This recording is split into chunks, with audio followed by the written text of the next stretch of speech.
نظام الملک توسی 408 بمطابق 10 اپریل 1018 عیسوی کو پیدا ہوئے۔ بچپن ہی میں ان کی والدہ وفات پا گئی تھیں۔ نظام الملک توسی کا اصل نام ہند تھا، جبکہ نظام الملک توسی ان کا لقب ہے۔ ان کے والد کا نام علی بن اسحاق تھا، جو کہ اس وقت کے حکمران چغر بیگ کی جانب سے مال گزاری کی وصولی پر مقرر تھے۔ جب انہوں نے ہوش سنبھالا تو انہیں مکتب بھیجا گیا۔ بہت جلد ان کی ذہانت کے چرچے پورے شہر میں ہونے لگے۔ انہوں نے صرف 11 برس کی کم عمر میں قرآن کو حفظ کر لیا۔ توس میں ابتدائی تعلیم مکمل کرنے کے بعد نظام الملک توسی کو ان کے والد نے نیشا پور بھیج دیا۔ اس زمانے میں نیشا پور علم و ادب کا گہوارہ تھا۔ وہاں ایک بڑے عالم امام موفق درس دیا کرتے تھے۔ انہوں نے 4 سال ان سے علم حاصل کیا۔ مشہور ریاضی دان اور شاعر عمر خیام اور باطنی فرقے کے بانی حسن بن صبا بھی اس زمانے میں نظام الملک توسی کے ہم جماعت تھے۔ یہاں سے تعلیم مکمل کرنے کے بعد نظام الملک توس چلے گئے، پھر اپمرو چلے گئے، جہاں سے وہ سمرقند سے ہوتے ہوئے 1049 میں غزنی جا پہنچے۔ یہ عبدالرشید غزنوی کا دور حکومت تھا۔ نظام الملک نے غزنی میں ایک دفتر میں ملازمت اختیار کی۔ غزنی میں چند سال گزارنے کے بعد اب خراسان چلے گئے۔ یہاں بھی اپنے کچھ عرصہ ملازمت کی۔ یہاں سے نظام الملک بلخ چلے گئے، جہاں ابو علی احمد بن شازان حاکم تھے۔ اس علاقے میں چغر بیگ سلجوقی سلطان الپ ارسلان کے والد کی حکومت تھی۔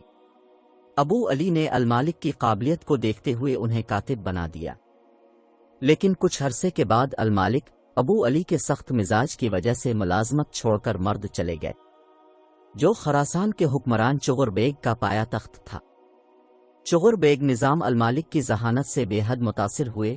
انہوں نے محسوس کر لیا کہ یہ شخص قابل اور ذہین ہے۔ یہاں نظام الملک نے الپ ارسلان کی تربیت شروع کر دی۔ 451 ہجری بمطابق 1059 عیسوی کو چغر بیگ کا انتقال ہو گیا۔ 4 سال بعد سلجوقی سلطنت کے سربراہ طغرل بیگ محمد کا بھی انتقال ہو گیا۔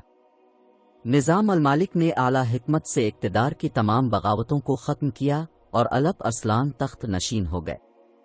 الپ ارسلان نے تخت نشین ہونے کے بعد توسی کو اپنا وزیر مقرر کیا اور انہیں نظام الملک کا خطاب دیا۔ اس وقت ان کی عمر 48 برس تھی۔ سلطان الپ ارسلان نے اپنے 11 سالہ بیٹے ملک شاہ کا اتالق نظام الملک کو مقرر کیا۔ نظام الملک نے نہایت محنت سے ملک شاہ کی تربیت کی۔ 1072 عیسوی کو جب سلطان الپ ارسلان کی شہادت ہوئی تو نظام الملک نے اس موقع پر پھیلی ہوئی شورش پر قابو پا لیا اور انہی کی کوششوں سے ملک شاہ برسر اقتدار آ گئے۔ ملک شاہ نے تخت نشین ہونے کے بعد نظام الملک کو نہ صرف ان کے عہدے پر برقرار رکھا بلکہ ان کو وسیع اختیار بھی دیے۔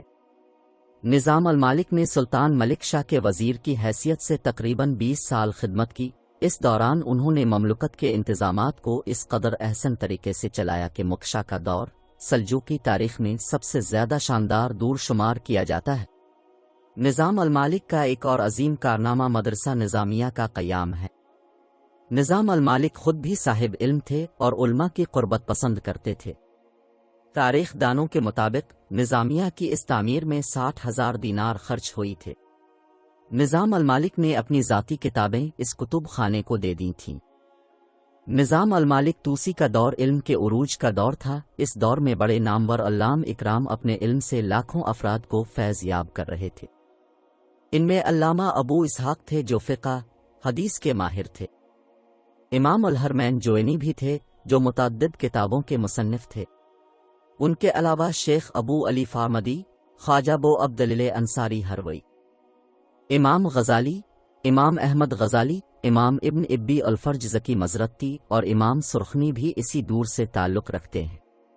نظام الملک بے مد متقی پرہیزگار اور نمازی آدمی تھے۔ اب 5 وقت کی نماز جماعت کے ساتھ پڑھتے تھے۔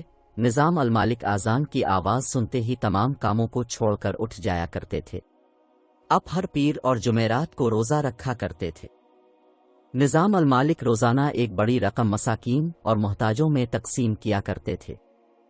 نظام الملک گو کے فیاض تھے لیکن مال و دولت کو ہمیشہ اعتدال کے ساتھ خرچ کیا کرتے تھے۔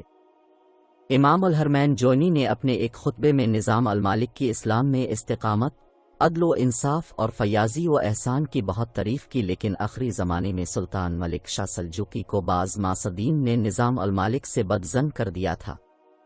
چنانچہ ملک شاہ نے نظام الف المالک سے ان کا عہدہ واپس لے لیا، لیکن ان کے ادب و احترام میں کوئی کمی نہ آنے دی۔ سلطان ملک شاہ نظام المالک کو اتابک اور خواجہ بزرگ کہا کرتے تھے۔ نظام المالک نے ایک باطنی فرقے کے خلاف کارروائی کا آغاز بھی کیا۔ اس فرقے کا بانی حسن بن صبا تھا، جو کہ نظام المالک کا ہم جماعت بھی رہ چکا تھا۔ نظام المالک نے ہی اسے سلطان ملک شاہ سے ملوایا تھا۔ پھر آسین نے الموت کے مقام پر ایک قلعہ پر قبضہ کیا۔ یہاں رہ کر اس نے ایک خطرناک تحریک باطنی یا ملاد تحریک کا آغاز کیا۔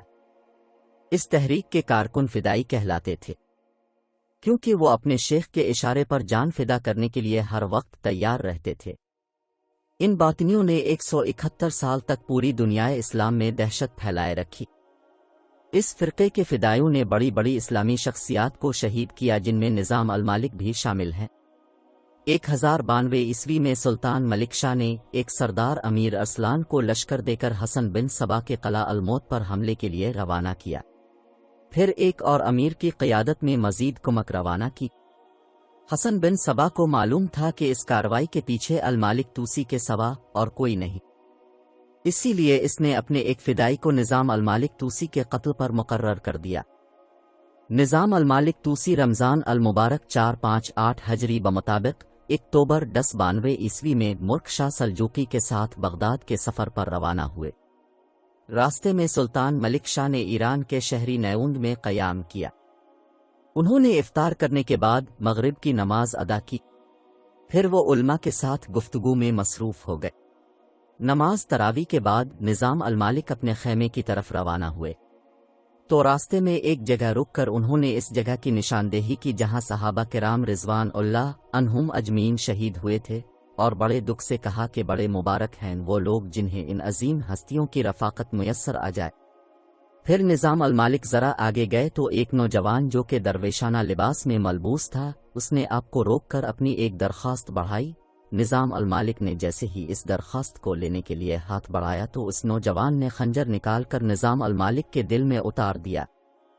خنجر نظام المالک کے دل کے پار ہو گیا۔